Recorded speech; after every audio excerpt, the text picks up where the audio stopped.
vous en avez mis une buffet sur qu'on était le pays Gabaï.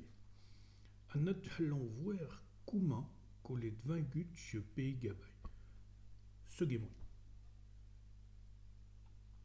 Le 17 juillet 1453, bataille de Castillon, qui est l'étossé marque la fin de la guerre de 100 ans. Quasiment tout le nord de la Gironde, à l'ouest de Libourne, sauf le Blayais, et autour de Montségur dans l'entre-deux-mer. Tout est ébouillé, tout le monde est crevé. Plus un chrétien peut cultiver les terres, plus rien. Donc, les seigneurs que les contrées se trouvaient ruinés de tout. Ils se prenaient d'idée de donner des terres à ceux qui voudraient les prendre et les cultiver. Donc, des ports que la fin de Poitou et de Saint-Onge avant quitté ce contrée, ont-ils été de ports paysans sans terre pour venir en Gironde, ont les seigneurs leur baillé un petit de terre pour se faire une bonasse. Mais que les paysans s'en sont venus avec the culture, the tradition et the parloir.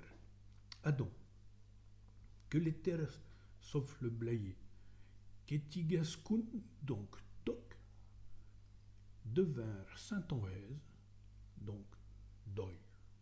Restait un petit de chrétiens d'avant, les Gascounes. Pour eux, qui les hans, pas ben grands, avec des longs piaux nègres, des grands chapias nègres, et qui comprenaient pas le gascon, avant été chaffrés les gabachos, les gabaches, ou les comtieux, que les terres avant été nommés les gavacheries. Alors, la casteur distinguons la petite gavacherie collée l'enquiave de Montségur en entre-deux-mer et la grande gavacherie collée quasiment dans le pays Gabaï. En un petit mais loin, nous pouvons distinguer deux zones en grande gavacherie, de Saint-Christol, Saint-Vivien jusqu'à Coutras. En gros, ce que je nous montre la grande gabacherie de l'Est. Et le Blayais et le Blayais, nous met la grande gavacherie de l'Ouest. Il faut vous dire que Blayais et le Blayais avaient pris le parti des Henriets.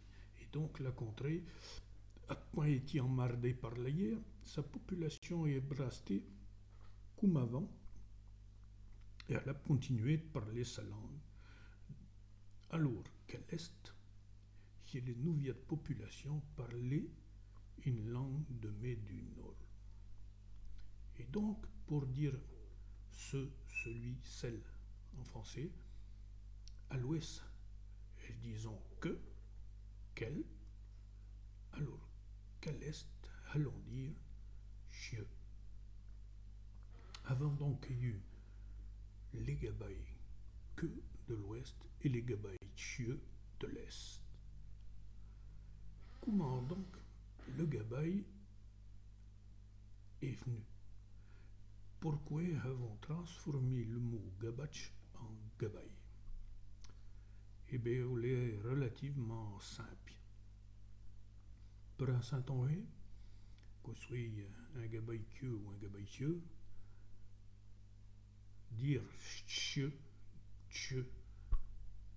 on n'est pas facile, on n'est pas aisé, ne sont pas ben benaises dans cette prononciation. Naturellement, ils sont passés à yeux et à yeux. Et yeux, ou les mésinants pour les Saint-Onge que le tcheux. Donc, naturellement, les gens se sont nommés eux-mêmes les Gabaïs. Ben, voilà les drôles. Cette heure est suffisant pour Ticotte. Prochain coup, je reviendrai sur cette notion de gabaïqueux et gabaïchieux et l'évolution de telle langue. Bonne journée, Portez-vous tous benez, je vous bistre que de l'avenue.